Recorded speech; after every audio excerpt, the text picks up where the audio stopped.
जुन्नर तालुक्याच्या पूर्व भागात असणाऱ्या कोकणी नदीच्या तीरावर वसलेलं वडगाव कांदळी हे गाव. वडगाव कांदळी या गावाचं खरं नाव तुम्हाला माहिती आहे का? इथला हनुमान मंदिर कोणत्या साली, किती रुपयांमध्ये आणि कोणी बांधलं हे तुम्हाला माहिती आहे का? गावाच्या पूर्वीच्या नावाचा उल्लेख कशात येतो हे तुम्हाला माहिती आहे का? इथल्या शिलालेखाविषयी तुम्हाला माहिती आहे का? याच सगळ्यांबाबत मी तुम्हाला सांगणार आहे. जय शिवराय. मी शिवजन्मभूमीचा भटक्या आकाश गावखरे आणि आज आलोय आपण वडगाव कांदळी येथील हनुमान मंदिरामध्ये.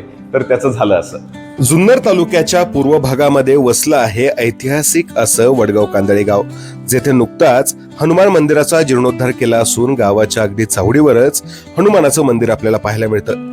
काही पायऱ्या चढून गेलो की आपण हनुमान मंदिराच्या गाभाऱ्यात पोहोचतो, जिथे विराजमान आहेत गणराय, कालिका माता, त्याचबरोबर हनुमान, श्रीराम आणि सोबतच विठ्ठल रुक्माई. या हनुमान मंदिरात आपल्याला मारुतीची वीर मारुती आणि दास मारुती ही दोन्ही रूपं एकाच वेळी पाहायला मिळतात आणि दानशूर वर्गणीदारांनी दिलेला हा भव्य सभा मंडप. वडगाव कांदळी या गावाचं खरं नाव माहितीये तुम्हाला काय? वडगाव कांदळी या गावाचं नाव वडगाव तांदळी असं होतं. तांदळी या शब्दाचा अपभ्रंश होत कदाचित नंतर त्याचं रूपांतर कांदळी या शब्दामध्ये झालं. शिवकालीन पत्रव्यवहारांमध्ये या गावाचं नाव वडगाव तांदळी असल्याचं नमूद केलं गेलंय. मंडळी, मंदिराच्या डाव्या बाजूला सध्या या मंदिराचं जेव्हा नूतनीकरण करण्यात आलं तेव्हा डाव्या बाजूला एक शिलालेख ठेवलेला आपल्याला दिसतो, ज्याच्यामध्ये सावळाराम देवजी पाटील तांदळी यांनी या मंदिराचं बांधकाम 1890 साली केलं आणि त्या काळामध्ये या मंदिराच्या बांधकामाला 1896 रुपये खर्च करण्यात आला होता.